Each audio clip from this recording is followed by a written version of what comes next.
So I don't know why I did this video, by the way. I think I'm losing my mind because for finals we are given sufficient time to finish. I decided to make it the day after it was released. It's my fault why I'm losing my mind this early. We are given 3 items, meaning 3 programs. This is Verilog HDL. So if any of you guys do not know what Verilog HDL is, HDL means hardware description language, and that's basically it. You describe the hardware. I'm sorry if I'm so bad.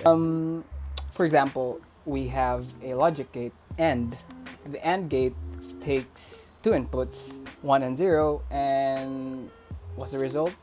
It's 0 because it's an AND gate. You imagine when you're coding, you imagine the hardware while you're coding. Okay, let me just. Okay, so we have here this parking lot counter. Let me just explain it to you briefly. So there's a car, and when the car passes through the sensors, then a certain signal, for example, we have signal A here and signal B. When the car passes through here, where signal A is present, so the signal A will be 1, or will be at logic high, because it detects a car, it detects something that is passing through the photo sensor at A. Similarly, when it passes through B, it also triggers the B. When it passes through here in the center, the A and the B are triggered as high, right? After that, A will not be triggered because it will pass, and then the B will be the only one that will be triggered, and then the A and B will not be triggered again. So let me show you my state diagram for this. Okay, let me just walk you through the part wherein the car is entering and exiting the parking lot. You have an initial state of unblocked. When a car passes through, you'll go to A block, and then after that, the A and B signals will be blocked, and then soon the B signal will be the only one that will be blocked, and then the car moves on, and then you go to the initial state. When a car is going out of the parking lot, you can also have an initial state of unblocked. Okay, so when you are at the initial state and then you receive an input of 0, 1, this is the signal A and B respectively. 0 is A, 1 is B. What happens when the B is at logic high? Then you go to B block. And then A and B is at logic high, you go to AB block, because the A and B signals are high. But you notice this, like it's not a denominator really, but it signifies the output. Our output, we're watching for an entry or an exit. So it's 0, okay? Because it's not entering, it's not even exiting. It cannot be considered as entering or exiting. So after that, the 1 is high, and the 0 and the B is low. Or the A is high and the B is at 0. So that could only mean that we are at the state A block, wherein the A is high and the B is 0. So you are at this state now.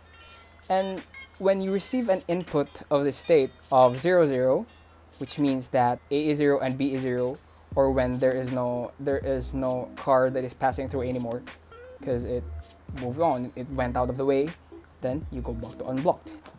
I'll show you the program that I wrote, which is not that good anyway. This is my first try for this question. Okay, I don't mind you guys hating, and I'll just do another one or refactor all these things. I don't know. The sense is that I started already, and actually I started and I finished. It's actually working. So I'll explain to you. Okay, so I have here my inputs and outputs, and if you are a professional Verilog HDL, please correct me because I'm bad at this. Okay, and then these are just state encoding. These values don't mean nothing, man. So I put some comments for you guys. We have registers here.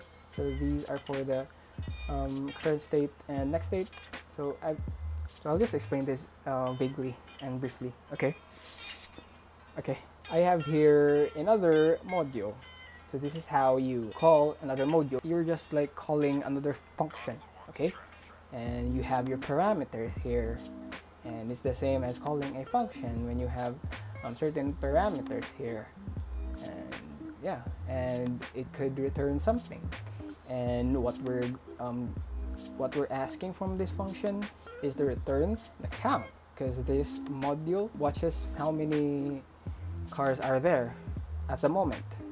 Okay, so it will be updated every time. So this is the output. It's a different syntax from the functions we get from higher level languages, Python or JavaScript. I'll explain it to you more in a later video, not now because it's finals week. Take a look at this test bench for a while. So basically, I'm doing the sequence that I showed you earlier, the first sequence when a car is entering, and then I put another one so that the count we can see the count incrementing, and then another one where the sequence is the car is exiting, and this is just for when the car is stopping at the middle. Okay, so here we have 1 0. So the change.